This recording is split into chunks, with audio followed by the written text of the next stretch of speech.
የእግዚአብሔር ልጅ ኢየሱስ ይፈውሳቸዋል። ሃሌሉያ። የሰው ሁኔታ አየና የሰው ችግር አየና የሰው ያለበት ግራውንድ አየና ኢየሱስ አዘነ። ከዛ በኋላ ምን አደረገ? ፈወሳቸው። እስኪ ፈውስ እንቀበላለን። እስኪ አይገርማችሁ? ምን ይላል?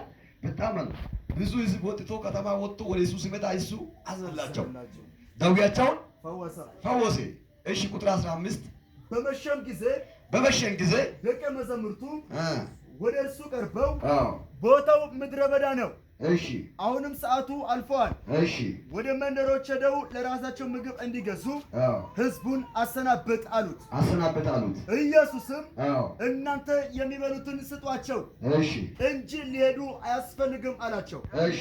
እነርሱም ከ5 እንጀራና ከ2 ዓሣ በቀር በዚህ የለንም አሉት።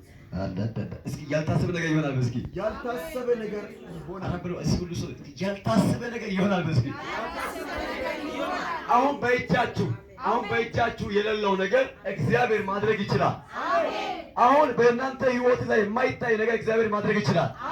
አላ እግዚአብሔር ይችላል። ያው እጥረት ውስጥ ላይ ሰዎች በእጃቸው ጥቂት ነገር ይዞ ሳለ መጀመሪያ የህዝቡ ብዛት አይቶ በህዝቡ ጉዳት አይቶ አዘነላቸው። ካዘነ በኋላ ደዌ በላቸው ያለው ደዌ ፈወሳቸው። ከደዌ በኋላ ደግሞ ምግብ ያስፈልጋቸዋል። ምን ያስፈልጋቸዋል? ተርቦ ነው ያሉት። ስለዚህ ምን ይዘዋል? እነሱ ጥቂት ነገር በእጃቸው ይዞ በመካከሉ አሉ። በእጃቸው ምን አለ? ዛሬ እግዚአብሔር ይባርካቸዋል።